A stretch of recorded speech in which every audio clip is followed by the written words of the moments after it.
The Chevron skink is New Zealand's longest lizard, reaching up to 30 centimetres. Yet despite its size, its survival and very existence remained a mystery for much of the last century.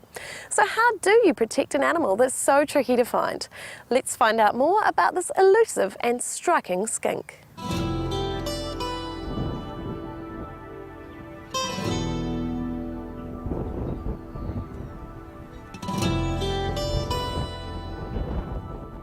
They were first sort of formally described in 1906, and then for the next 60 odd years they were thought to not exist anymore, that they were extinct. And part of that was because the specimen that it was described from was mislabelled, so everyone was looking in the wrong place.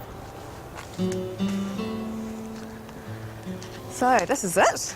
This is Chevron country.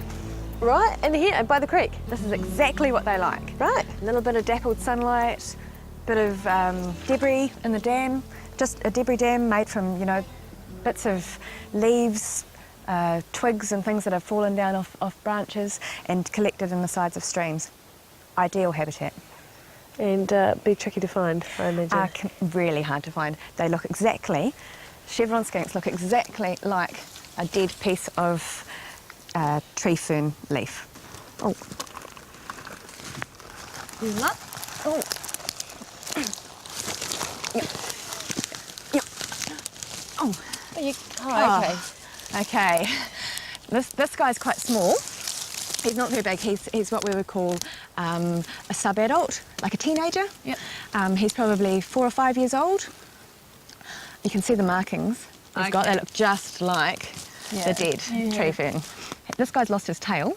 Yep. You can see where it's just starting to regrow. He probably lost that last summer.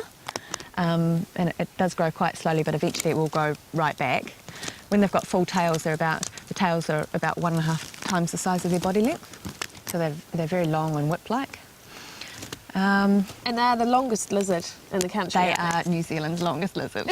Yeah, they are great. They grow up to 30 centimetres, or even a little bit longer than 30 centimetres, and then that's the length of my arm, my forearm. And they can be well over 30 grams or up to 50 grams if they're pregnant or gravid.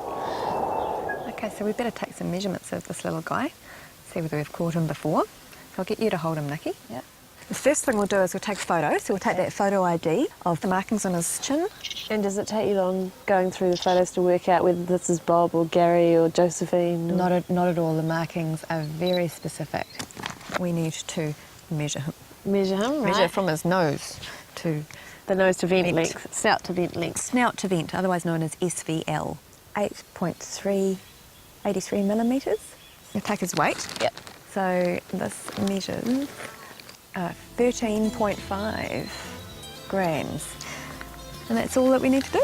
Perfect. Next, we just let him go.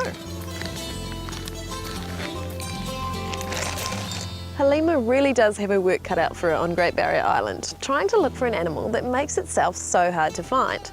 But for the ones we can find, the more we can learn about their quirky survival tactics, the more we can do to protect them.